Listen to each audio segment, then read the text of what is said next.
En principio, ¿cómo comienza, no, tu historia en el radioamadorismo? Olha, sou radioamador desde 1968 e sou labriano desde 1964. Eu sou o labriano atualmente mais antigo aqui em Brasília.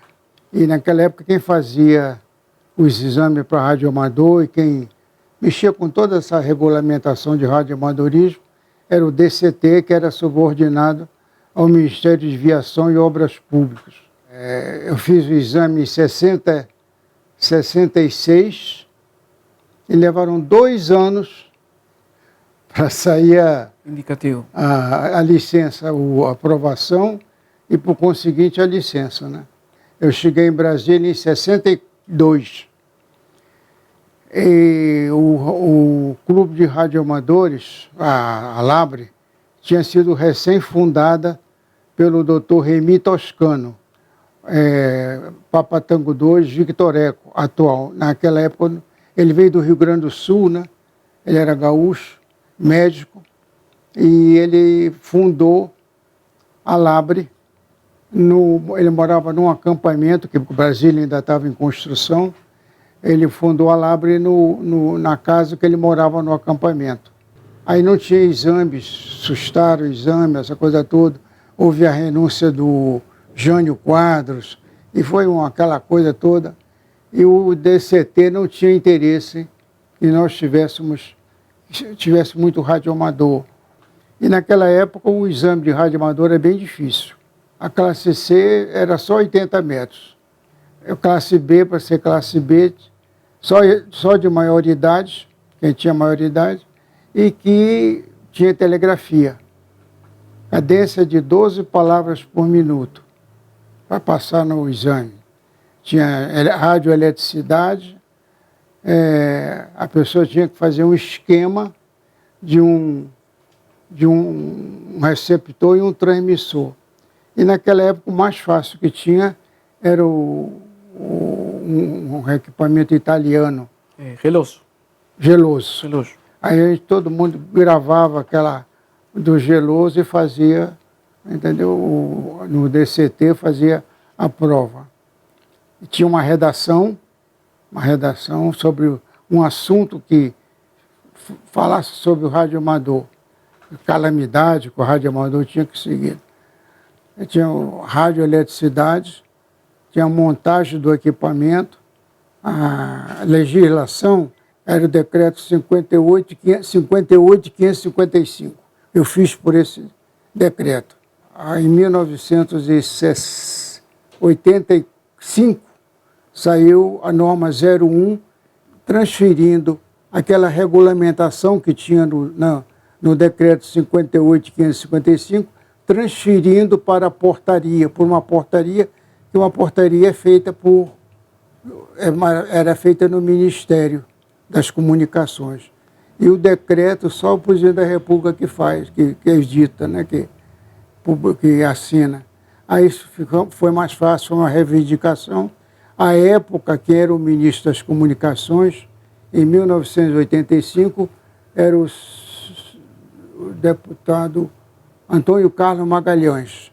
Ele tinha sido governador da Bahia, foi senador, era deputado, e ele gostava muito de radioamador. Não era radioamador, mas gostava muito. Tanto é que nós fizemos uma comissão de 5 ou 6 radioamadores e fomos até ele. Um dos colegas tinha sido diretor da Telebahia e era funcionário da IBM, o Ricardo Silva, PT2RS. Parece que na Bahia ele é PT2, ele é PY6, RSB.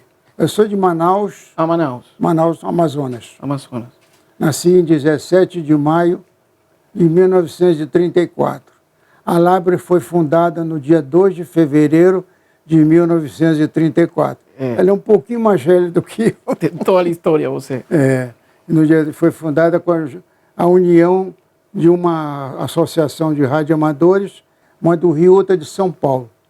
Como a capital era no Rio, e o estatuto que fizeram, Aqui na sala da chefia, da diretoria, tem a ata de fundação da Labre. Foi toda manuscrita, né? E os fundadores da Labre. A sede era no Rio de Janeiro, até 1973.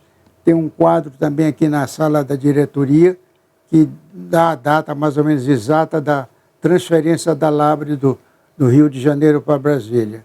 Aí quando trouxeram a Labre para cá em 1973, a Labre se transferiu do Rio para cá. O diretor, na época, era um Magalhães Bastos. Ele era general do Exército. Aliás, diga-se de passagem, a maioria dos presidentes da Labre foram militares, né? O último militar, se eu não me engano, foi o Oscar Muniz Oliva. Ele também era general do Exército. Foi ele, na gestão dele, que a Labre transferiu lá da L2 Sul para cá, para esse prédio. Isso aqui estava abandonado. Isso aqui tudo era da Nova Capa. Aí cederam isso aqui para o Clube do Paranoá, que era dos funcionários da Companhia de Eletricidade. Aí nós viemos para cá. Aí vira para lá, vira para cá, construímos esse prédio. Já tinha aquele prédio lá embaixo, que agora foi derrubado, né? Era o Barque SJ, parece. QRP, um negócio assim. E quando eu cheguei em Brasília, eu tratei logo de procurar a Labre, me associei, né? Aí quem era o presidente da Labre era o general Gonçalo Rafael D'Angelo. Eu ia falando ainda há pouco, quando não tinha radioamador em Brasília, Brasília não tinha indicativo de chamada. Aí a gente pegava o indicativo de chamada de São Paulo, PY2. Eu peguei o de São Paulo, depois eu peguei, aí como tinha muita gente em trânsito aqui por Brasília, especialmente militares, essas coisas assim, vem transferido para cá, passa 2 anos, depois sair, era necessário um prefixo. Aí foi a Labre, aí Brasília teve o prefixo PT2. Eu aí passei para ser PT2 e já peguei logo o indicativo FR, né? PT2 FR. Então, com ele até hoje, desde... Quem era o diretor do Dentel, à época, era o Dentel, que regulamentava o serviço de rádio amador em Brasília. Era um senhor que foi da presidência da República, ele era militar também, Neiva. Ele é sócio radioamador, sócio benemérito da Labre, benemérito.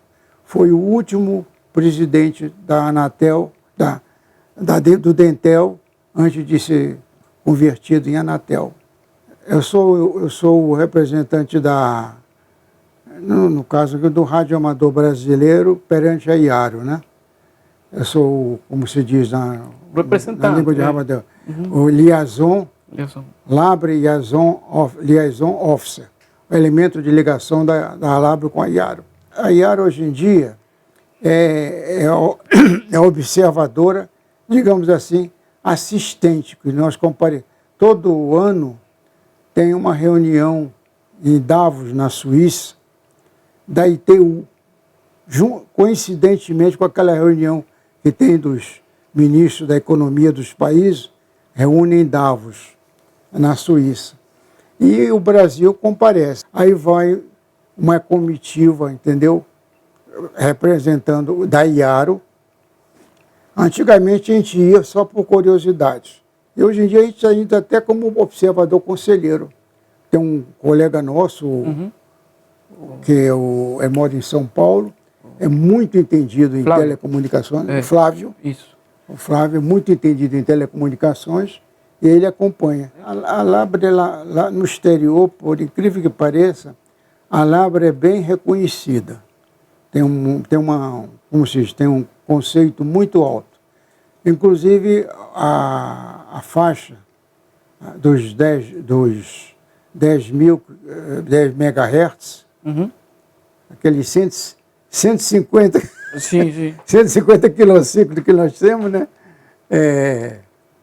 Como se diz, foi o Brasil que propôs a operação naquela faixa, operação de fonia, não, VHF, desculpe, CW, porque só podia ser modos digitais. Aí agora também pode ser CW. E eu estava presente numa reunião lá em El Salvador. Os Estados Unidos tinham uma proposta que votaram numa das reuniões da RRL. Alguém votou, pôs em pauta a proposição de operar fonia FM, que ocupa 10 quilociclos na faixa, nessa banda de 10.150. Passou, aí eles estavam com 12 assessores. Ser rico é bom, né? É. Não, pai rico é outra coisa, né? Tinha 12 assessores, entendeu? Aí ela faltou um elemento porque na Iara, quando reúne, a gente reúne em turmas. Uma turma cuida de radioamadoria, radiofrequência, a outra parte é administrativo, e a última são cinco reuniões, cinco turmas, digamos assim, reúne. E a última turma é a eleitoral. Essa aí, desde Trinidad e Tobago, em 2003, até a última que houve, sou eu que presido. E só para terminar aquela que eu estava falando da proposição da RRL, de fonia nos 10 metros, a RRL em si eram contra, mas aprovaram, né? Aí tinha que submeter ao conselho, né? A reunião da IARO, o conselho diretor, e foi recusado. Não consta continua sendo a mesma coisa. Fonia 10.150 não existe. Modo digital e CW. Quer dizer, e a IARO e a Labre, através do Flávio, tem representado muito bem a Labre. Porque fomos nós que pusemos o Flávio nessa parte de legislação de frequências, né? Que é uma coisa bem complicada, diga-se de passagem. Olha, a Labre, atualmente, ela está muito bem administrada. Muito bem mesmo. Nós fizemos um parque de antena fabuloso, poucas instituições têm esse nosso parque de antena. Nós estamos com uma estação bem equipada, entendeu? Que pode ser acionada à distância. A Telink é um sistema que hoje em dia está sendo muito usado por militares, especialmente esses drones armados que soltam bomba, essas coisas, é através de data link. É uma maneira de você estar num determinado lugar, ou num determinado veículo, ou aeronave, ou navio, e você sintoniza um equipamento que esteja voando, ou que esteja em outro lugar em terra, que vai falar com um terceiro lá adiante para comandar uma estação que está num determinado quadro. Faz ponte, é como uma repetidora. Esse é com data link. A comunicações através da face da Lua, que chama-se Earth, Moon, Earth, EME, entendeu? Aqui no Brasil, nós tínhamos um colega que operou muito. Ele fez até antena, porque aqui no Brasil não tinha condições, que é uma antena helicoidal. O Carlito, PT2WWV, o indicativo dele, ele fez a antena, morava ali numa casa, ali em frente ao Gilberto Salomão, aquele setor que tem ali, né? Ele fez, botava na casa, a gente passava na estrada e via a antena helicoidal. Teve o Sérgio, parece. Sérgio, ele era de São Paulo. Ele colocou um satélite em órbita. É claro que só ele que comandava o satélite. Os satélites de rádio amador antigamente tinham o nome de Oscar. E o dele era Oscar 2 ou 3, uma coisa assim, que alguém já tinha, entendeu, colocado em órbita satélite de rádio amador. Mas eu acho que comandado por um rádio amador, acho que foi o primeiro. Saiu da base de Guru, a Guiana Francesa. Era pequeno, era 1 quilo e pouco, parece.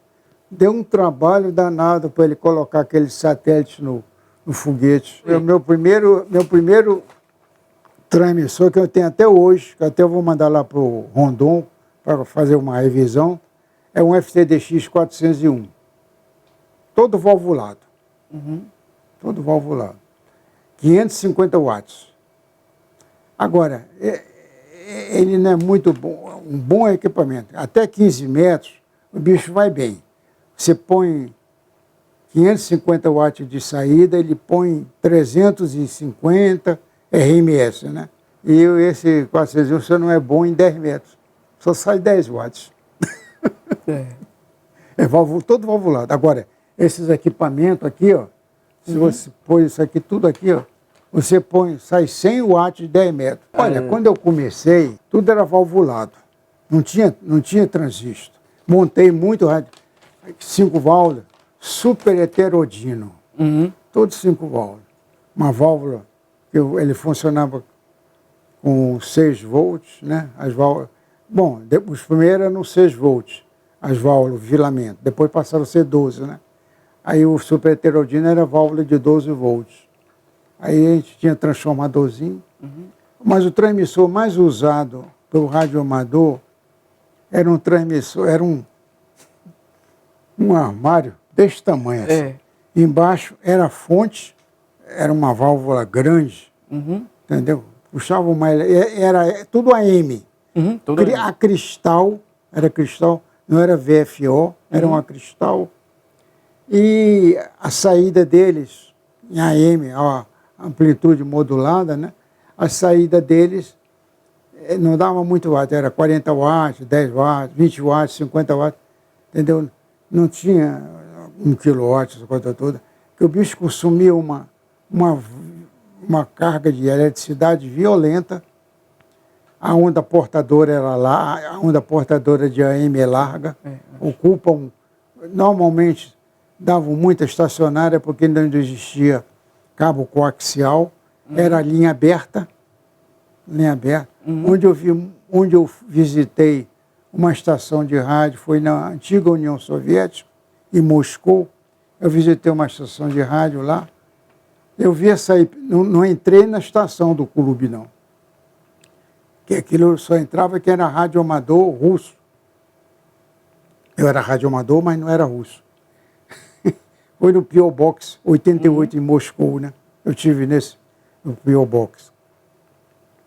Aí eu vi saindo pela janela aquela linha de duas linhas com separador, né?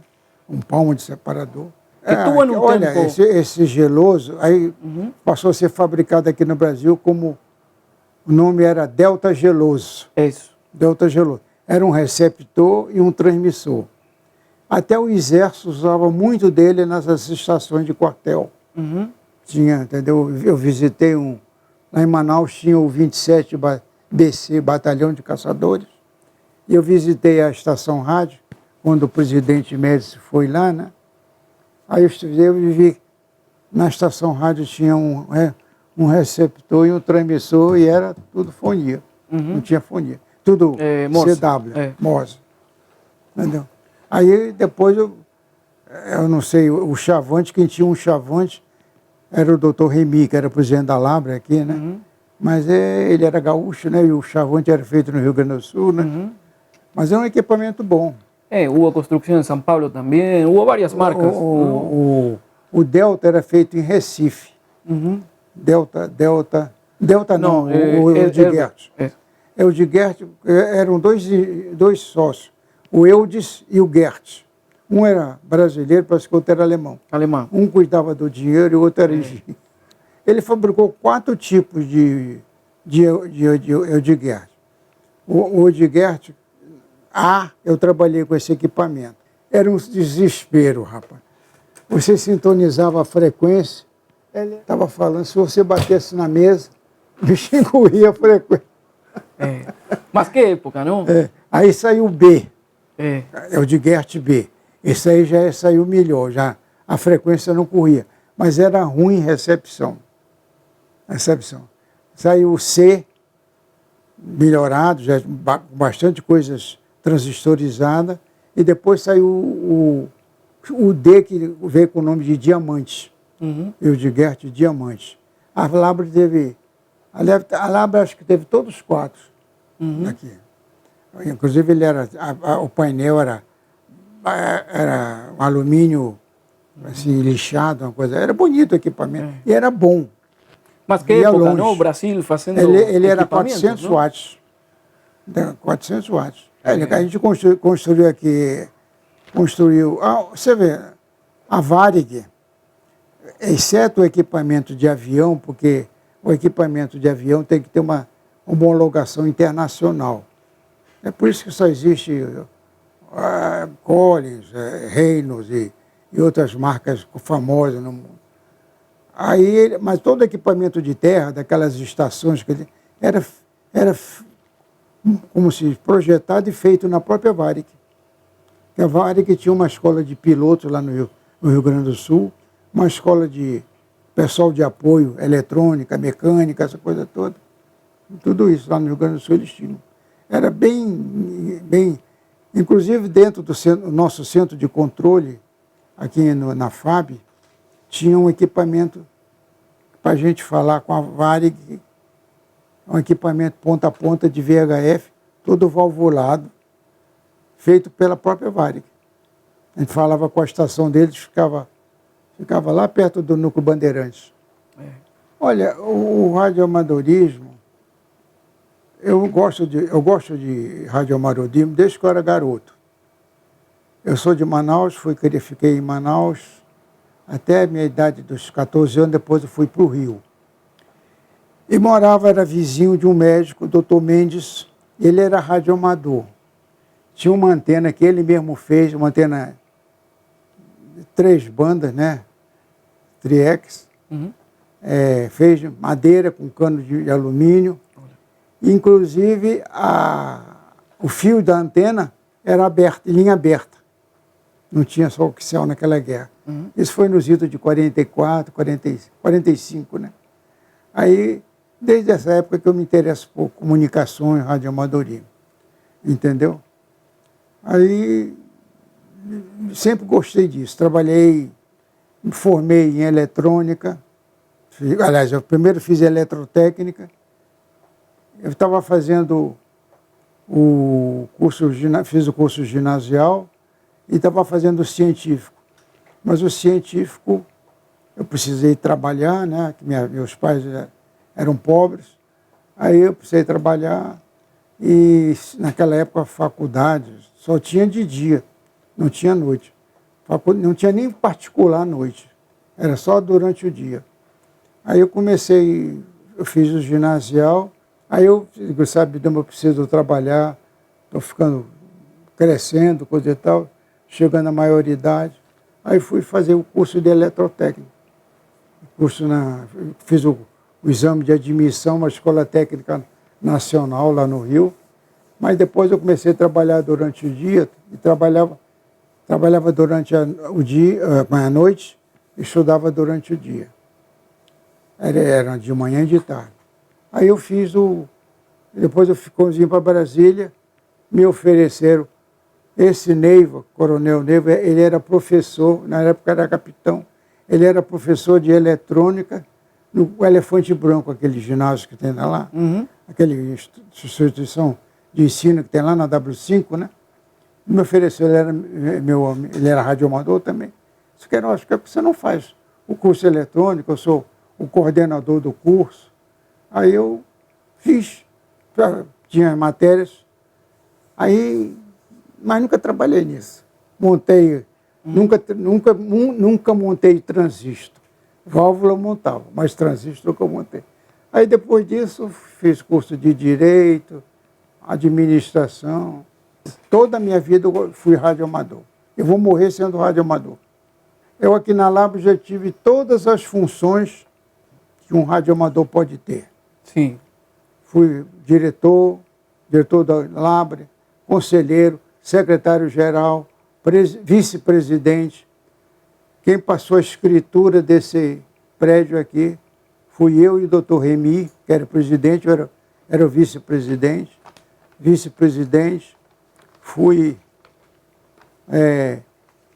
Tenho a medalha de honra do radioamador, tem a medalha.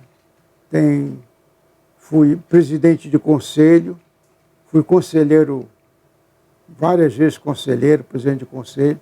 Depois eu fui para Iaro, então o único que eu ocupo é hoje. E represento o Brasil lá fora. Olha, o radioamadorismo, rapaz, usar um termo meio chulo, é cachaça. Eu não bebo, eu sou velho abstêmio, quer dizer, bebo socialmente, mas não bebo bebida destilada, cerveja, essas coisas, não bebo, não. Mas é a coisa que a gente gosta. Eu fui representante da Labre no tempo do coronel Andreasa, que era ministro de Viação e Obras Públicas, e a Defesa Civil era subordinada ao Ministério da Aviação. E a Labre fazia parte. A Labre, a Legião Brasileira, a Cruz Vermelha e outras entidades aí, bombeiros, fazia parte por causa da calamidade pública, né? E não vai, não fala, essa coisa. Aí veio um senhor da Suíça, que era da Cruz Vermelha, ele disse que em comunicações, aquilo ficou marcado na minha cara, em comunicações, no mundo todo, se tudo deixasse de funcionar, no mundo todo, a única coisa que permaneceria funcionando seria o serviço de rádio amador. Era a última instância de comunicação. Hoje, é o que eu te falei ainda há pouco. Hoje em dia, quase todos os meios de comunicação são estáticos. Houve enchente, houve muita chuva, tempestade de trovão, de relâmpago, essas coisas, entendeu? El logo de la Labre es azul. Tal vez tu sangre también sea un poquinho azul, ¿o no? Obrigado. Nada, muito obrigado a você. Desculpe qualquer coisa que eu faltei aqui. Muito obrigado.